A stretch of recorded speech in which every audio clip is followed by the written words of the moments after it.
To the Water, Waste and Energy Committee meeting of the 22nd of July 2025, and I declare this meeting open at 9:12 a.m. Big welcome to our committee members, our visiting councillors, and of course our hardworking city officers and the chamber staff. A reminder that our meetings are open to the public and are live streamed, and so we of course welcome anyone joining us from home. Item number 1 is attendance and apologies. Now, I have received an apology request from Councillor Young, who's had some unexpected flight delays that unexpectedly arose. So if I have a seconder for his apology motion, thank you, Councillor Wilkinson. I'll take that to the vote. All those in favour? And that is carried. Moving on to Item 2, which is a leave of absence. I have no requests for a leave of absence. Item 3, confirmation of minutes. So the minutes held on the 3rd of June 2025, 856, are to be confirmed. Do I have a mover for that motion? Thank you, Councillor Wilkinson. A seconder? Thank you, Councillor Lacastra. All those in favour? And that is carried. Moving on to Item 4, conflict of interest declarations. Do any councillors have a conflict of interest to declare against any of the items in today's agenda? No, excellent. Streaming through these. Item 5 is the committee forward planning schedule, which is a start item. If there are no questions, we'll deal with that in start items. So the start items for today are items 5.1 being the forward planning schedule, items 6.2 and 6.3, which are the monthly financials. Does anybody have a desire to have those opened? No? Well, can I grab a mover for those items? Thank you, Councillor Wilkinson, seconded by Councillor Hamill. All those in favour? And that is carried. So moving on to the only remaining item for today's committee meeting, the Advanced Resource Recovery Local Government Infrastructure Designation. Thank you, EGM. Thank you, Chair. We don't have a presentation for this item, but very happy to take any questions from the committee.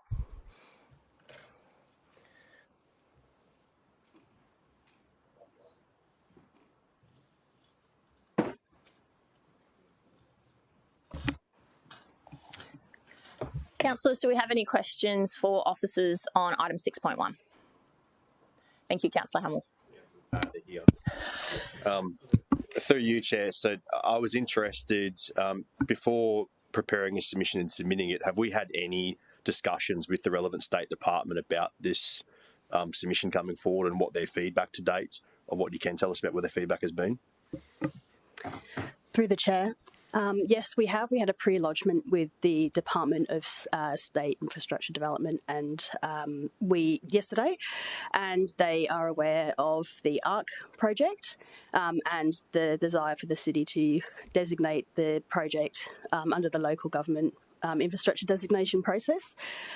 They are supportive. It fits within the Schedule 5 community infrastructure requirements of the Planning Act, and they're very keen to visit the site and be quite involved in the process. And we've also been speaking to the Department of Environment, Tourism, Science and Innovation, so they're also aware that this local government infrastructure designation is on its way. Chair, the follow-up question to that, so the report talks to a possible timeframe this could take. Do officers have a feeling of how long this process may take, noting that there could be information requests or additional stuff from the state, but what is our best guess today at how long this process will take? Through the Chair, unfortunately, there is no statutory time frame on designations, which makes it quite hard to estimate the time frame. A previous designation that we've worked through recently took 18 months. I've had conversations with the State Department on the timeframes to make sure that we don't have those sorts of delays again, and we're hopeful that it will be somewhere between 6 to 12 months as a maximum 12 months. Chair, if we could, and it doesn't need to be a change, the recommendation, but to the EGM and officers, I think adding this onto the list of regular things that the Mayor raises with the Deputy Premier when he meets with him, to hopefully make sure that 18 months turns more into 6 months would be brilliant, because it's a fairly critical part in the process. So no need for a change, but that can be noted and added to the Mayor's advocacy document with the Deputy Premier when they meet, and with the Minister for Environment, Science and Innovation as well. I think wouldn't hurt. That's all I had, Chair. Through the Chair, yes, we're happy to organise that, make sure it's on the agenda and we keep tracking that at all levels. Thanks, Councillor. Any further questions from councillors? Thank you. Got a mover in Councillor Hamill. Would anybody like to second? Thank you, Councillor Wilkinson. We'll open debate. Would you like to open, Councillor Hamill? Chair, just to say that one, I'm aware, I think most councillors have been up for a site visit now, which is really, really good. I got some really positive feedback from Grant and Kathy on that. Nothing like actually walking on the site to understand its size and the vision for what we have for that area. I'd make the point that while every report on ARRC is an important step in the process, this one today, assuming it gets through full council, obviously, is a fairly critical step in the process. This is not something that local governments do very often, to go down this path. The size of the project and complexity of the project, but demands this avenue as being the best path forward. Assuming, and I hope it's a safe assumption, that the state will back it, it's a critical part of the process that will bring a lot of confidence when we go to the market looking for tenderers on things, that when they can see that we have these approvals, that the approval pathway is a much more straightforward process, that will have a dramatic effect on how this project is perceived by the private market, and that's a really critical thing. It also, importantly, internally helps with that process as well, that this is a project that calls upon nearly every department inside council to be on the same page. It will make that process internally simpler as well. So very happy to support this work. Thank officers for what's gone into this, because it is quite a detailed process to get a submission ready for this kind of designation, a very detailed process. There's a lot more work to come. I wish them best of luck with that, and hope that we can get this done as quick as possible, because when this domino is dealt with, we can get on to the next one. Thank you, Chair. Thank you, Councillor Hamill. Would anybody like to speak against the motion? Okay, well, I take that as your close, Councillor Hamill. And with that, I'll take the vote. All those in favour? And that is carried unanimous. That was short and sweet, but before, and just to check that there was no general business items arising. Oh, Councillor Doran? I just wondered if you permit a question for a quick update on the progress of the FlexiSkip rollout. It's not in any forward schedule. I don't think it's going to be controversial because they're working on it. I can see Chris Owen madly getting his jacket, and I'm sure he'll be willing to give you an update, Councillor Doran.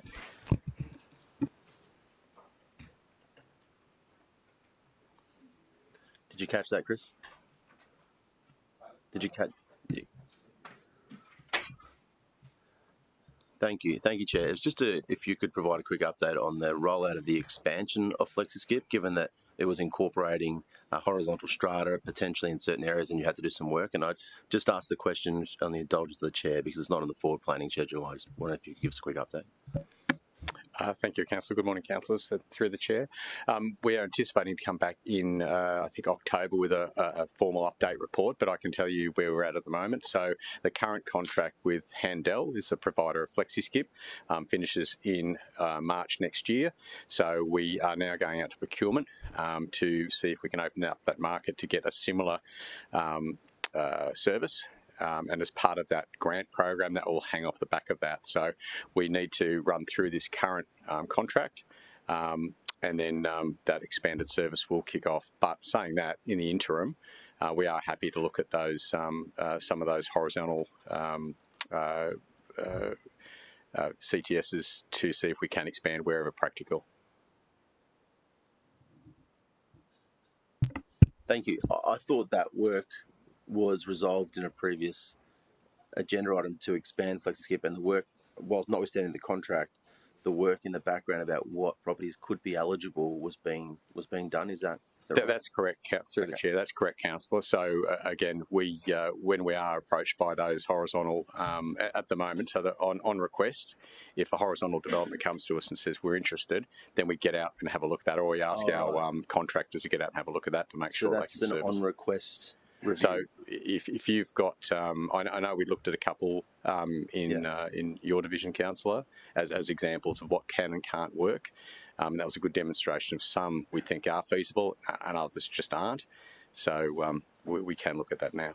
So notwithstanding that you're coming back in October, if councillors had horizontal strata that isn't currently served by FlexiSkip, but we thought might be served by the expansion, we should raise a request that it get reviewed between now and the next contract? If you'd like, Council, we certainly can look at that, because again, I think from a customer point of view, if it's acceptable to be able to service, let's get a run up on some of those.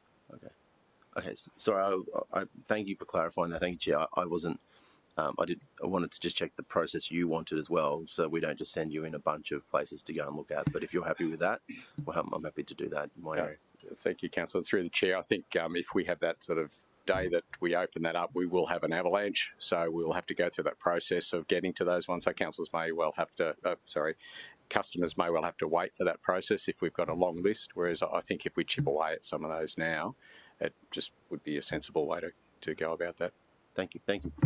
Chris, may we request that be distributed to all councillors, given that there's some not in attendance today? Just your preference for how that is managed hereafter? Yes, Councillor, we might well do that through the council newsletter that goes out to everyone. Yeah, perfect. Just so everybody gets it at the same time in the same way. Thank you very much. As there's no further items and no general business, just before I close, I want to acknowledge the fact that we have the privilege of working with two incredibly dedicated EGMs across this committee, one of whom is in her final couple of days working with us for the city. Alex Graham has been an incredible role model for me as I've adjusted to sharing water, waste and energy with not a lot of background in this space, and an incredible asset for the city for the last couple of years. And so she certainly will be sorely missed within this committee and in the broader city and council business. I'd just like to acknowledge that this is her last WWE, which is very sad for me, and we hope that you have great success wherever you move on to. Thank you, Chair. That's very kind of you to say. And this has been a fantastic committee to work with, I must say, very constructive. And last year we certainly pulled our boots on and got through some mucky work associated with the waste business and led some reforms, some much needed reforms. And I do very much appreciate this committee for taking the time to invest in those deliberations and debate and decisions, and it's really helped us move the waste business forward. And I will very much miss particularly working with the waste business and also all the councillors, so thank you. Deputy Mayor? Chair, thank you for that. I too would just like to take the opportunity to acknowledge Alex, and she made the point, but I think it's downplayed a little bit, that in her time as EGM of what was a brand new department, we have seen significant reform across the waste business and some incredible steps forward in environmental policy and environmental work. So I just think that really should be acknowledged really strongly, that a brand new department that was spun off with a purpose to bring a lot more guts to those policies and areas. We've seen that. I'm personally really disappointed that she won't be around anymore with this, but to wish her the best with her next adventure, and hope that when she looks into the future of where some of the, especially environmental policies and environmental work of the city is proceeding forward to, that she was here at a critical part to help with it. So best of luck, Alex, and thank you for your contribution to the city. Yep. Thank you, Councillor Hamill. They're very kind words. And I think we do have really good foundations here within the city, particularly with the Environment, Heritage and Resilience Department.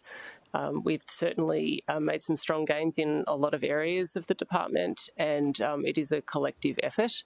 I think the structure has really played a strong part in that, but also it's been an absolute honour being able to lead that department through its first 19, 20 months. I think that we've really got a strong foundation. So thank you very much for your words. And on that bittersweet note, we'll close the meeting at 9:26. Thank you, councillors, for attending.